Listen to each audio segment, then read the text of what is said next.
Semuanya, kembali lagi di channel Portal Edukasi. Pada kesempatan kali ini kita akan membahas rangkuman materi PPKN kelas 7 bab 1. Yaitu isinya tentang sejarah kelahiran Pancasila. Nah, materi ini sudah kurikulum merdeka ya. Mari kita mulai dengan latar sejarah kelahiran Pancasila.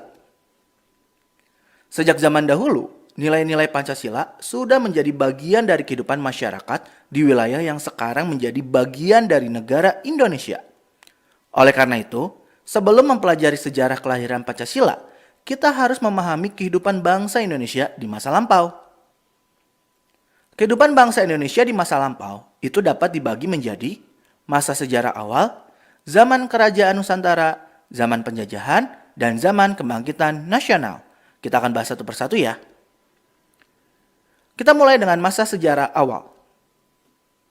Di masa praaksara sebelum abad ketiga Masehi, nilai ketuhanan saat itu antara lain terlihat pada sarana upacara keagamaan seperti nekara atau gong perunggu yang ditemukan di banyak tempat, mulai dari Sumatera hingga Alor, Nusa Tenggara Timur. Nilai kemanusiaan dan persatuan terlihat dari lukisan gua seperti di Wamena, Papua, di Leang-Leang, Sulawesi Selatan, hingga di pedalaman Kalimantan. Nilai kemanusiaan juga terwujud dengan adanya patung-patung purba seperti di Lembah Bada, Sulawesi Tengah, maupun di Gunung Dempo, Sumatera Selatan, dan semakin berkembang setelah ada prasasti batu tertulis. Di sekitar abad ke-5 berdiri Kerajaan Tarumanegara di Jawa Barat, Kerajaan Kutai di Kalimantan Timur, disusul Kerajaan Kalinga di Jawa Tengah dan meninggalkan prasasti batu bertulis di mana menunjukkan ketentraman yang menjadi penanda nilai persatuan hingga kerakyatan dan keadilan sosial. Selanjutnya, masa Kerajaan Nusantara. Kemakmuran bangsa Indonesia makin meningkat di akhir abad ke-7. Di Sumatera, muncul kerajaan besar Sriwijaya, disusul oleh Wangsa Sanjaya dan Syailendra di Jawa. Kerajaan kembar itu membangun Candi Borobudur sebagai candi umat Buddha terbesar di dunia, serta Candi Prambanan sebagai candi umat Hindu. Candi-candi itu menunjukkan adanya nilai-nilai ketuhanan, kemanusiaan, persatuan, kerakyatan, hingga keadilan sosial yang kuat. Setelah itu, hadir kerajaan Islam seperti Samudra Pasai, Demak, hingga Ternate. Agama Islam dan bahasa Melayu berkembang ke seluruh Nusantara. Budayawan W.S. Rendra menyebut zaman Demak itu sebagai zaman Renaissance atau kebangkitan Nusantara.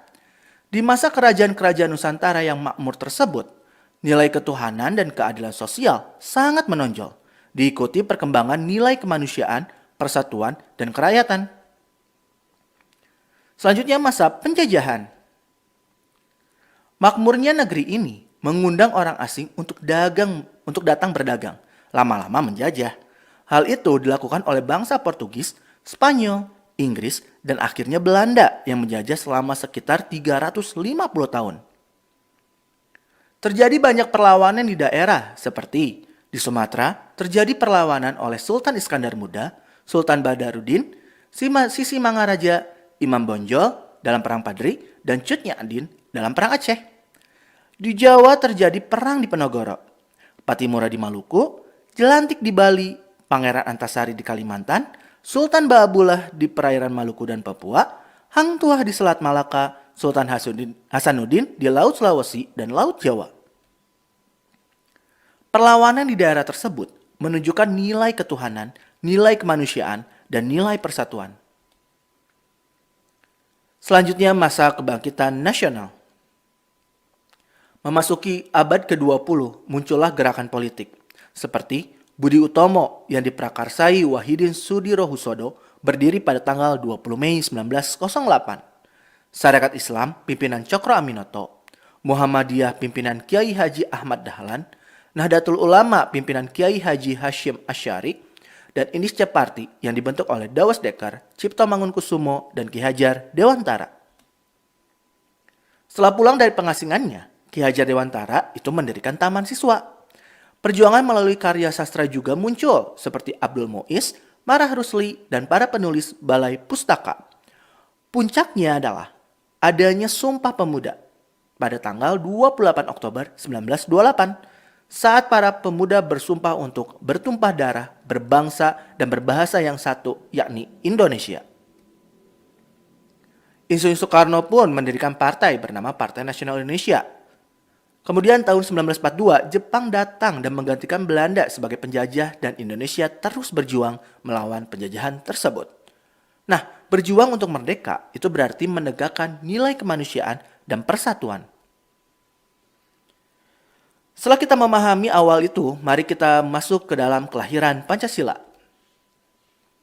Jepang yang saat itu tengah perang melawan pasukan sekutu dalam Perang Dunia Kedua, terdesak dan berusaha merangkul bangsa Indonesia agar terus mendukung Jepang. Jepang membentuk lembaga yang dinamai Badan Penyelidik Usaha-Usaha Persiapan Kemerdekaan atau disingkat BPUPK. Kalau dulu kita mengenalnya adalah BPUPKI, sekarang istilahnya diganti menjadi BPUPK saja. Tugas lembaga ini adalah membuat rencana atau menyiapkan segala hal yang diperlukan untuk menjadikan Indonesia merdeka. BPUPK inilah lembaga yang menjadi tempat kelahiran Pancasila. Selanjutnya, merancang dasar negara. BPUPK didirikan pada tanggal 29 April 1945, dipimpin oleh Rajiman Widioningrat. Jumlah anggotanya 69 orang, terdiri dari berbagai suku bangsa di Indonesia, wakil suku keturunan asing, serta wakil dari Jepang. Pada tanggal 28 Mei 1945, BPUPK diresmikan. Kantornya itu di Gedung Chusangiin, yang sekarang menjadi Gedung Pancasila di Kementerian Luar Negeri di Jakarta. Sidang pertama BPUPK ini berlangsung dari 29 Mei sampai 1 Juni 1945. Inti dari sidang tersebut adalah perumusan dasar negara. Para tokoh nasional berpidato di kesempatan tersebut. Di antaranya adalah Muhammad Yamin yang berpidato pada tanggal 29 Mei dan Supomo 2 hari sesudahnya. Kita lanjut ke hari lahir Pancasila. Pada hari sidang terakhir BPUPK, Insinyur Soekarno mengusulkan 5 untuk menjadi dasar negara, yaitu kebangsaan Indonesia, internasionalisme atau prikemanusiaan, mufakat atau demokrasi, kesejahteraan sosial, dan ketuhanan yang Maha Esa. Soekarno juga mengusulkan nama Pancasila untuk dasar negara. Saya menamakan ini dengan petunjuk seorang teman. Kita ahli bahasa. Namanya ialah Pancasila. Sila artinya asas atau dasar. Dan di atas kelima dasar inilah kita mendirikan negara Indonesia yang kekal dan abadi. Tegas Soekarno.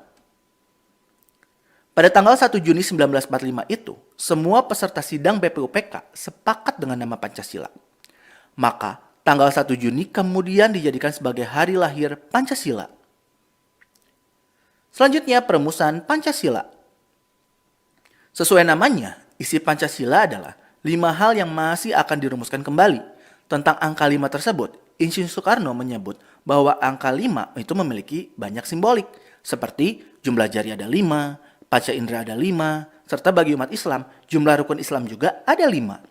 Didukung oleh salah seorang peserta sidang BPUPK yang menyampaikan Satria Wayang Pandawa juga berjumlah 5. Kemudian 9 orang pun ditunjuk untuk merumuskan kata-kata yang menjadi isi Pancasila.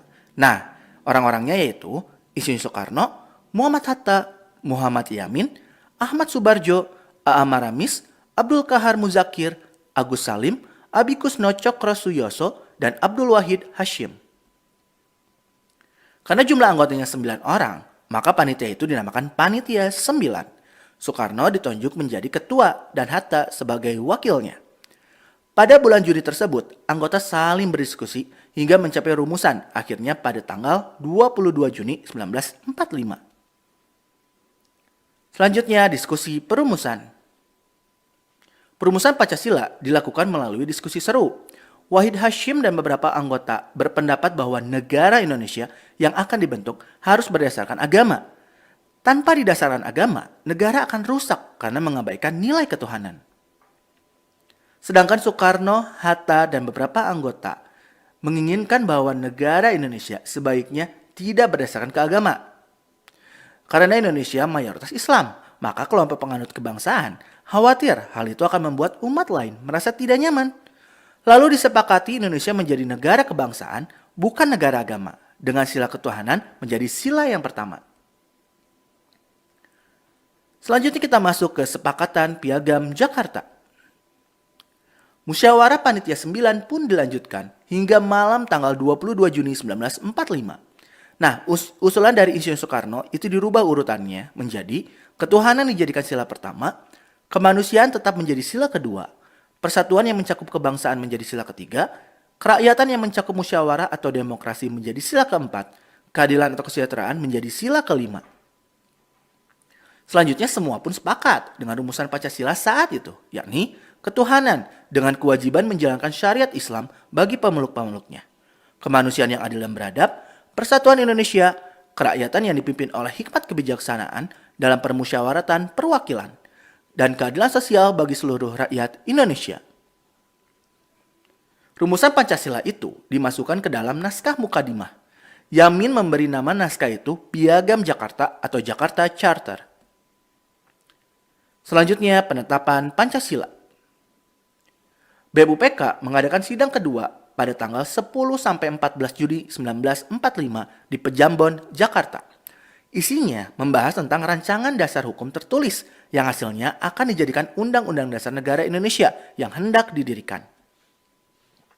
Seluruh anggota BPUPK setuju naskah Piagam Jakarta yang telah disusun dijadikan sebagai bagian pembukaan dari dasar hukum tertulis tersebut, dan rumusan Pancasila terdapat di dalam pembukaan tersebut.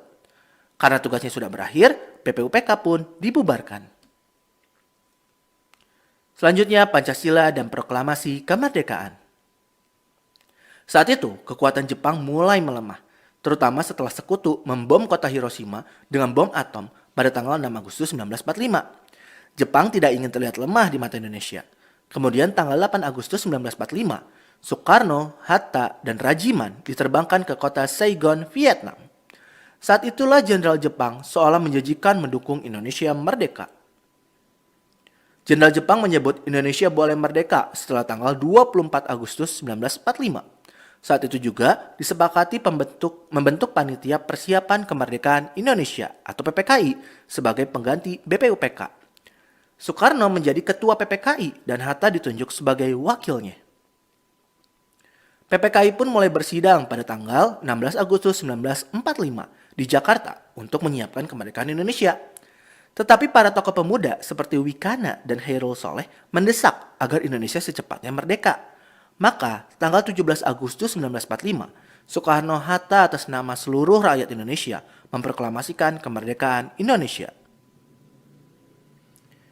Kemudian kita masuk ke penetapan dasar negara. Indonesia sudah merdeka, maka dasar negara yang sudah ada berupa Pancasila perlu ditetapkan. Meski sudah disepakati pada sidang sebelumnya, banyak kalangan yang merasa rumusan sila ketuhanan terlalu bernuansa Islami dan perlu diubah. Setelah berdiskusi, mereka sepakat sila pertama diubah menjadi ketuhanan yang Maha Esa. Persetujuan para tokoh Islam itu dipandang sebagai hadiah pada seluruh bangsa Indonesia, sehingga rumusan Pancasila berubah menjadi sama persis seperti isi Pancasila saat ini. Tanggal 18 Agustus 1945, PPKI melakukan sidang yang isinya menetapkan pembukaan dasar hukum tertulis negara, yang dimana rumusan Pancasila itu tercantum di dalam bagian pembukaan tersebut. Menetapkan Soekarno dan Hatta sebagai Presiden dan Wakil Presiden Republik Indonesia, serta membentuk Komite Nasional Indonesia Pusat atau KNIP.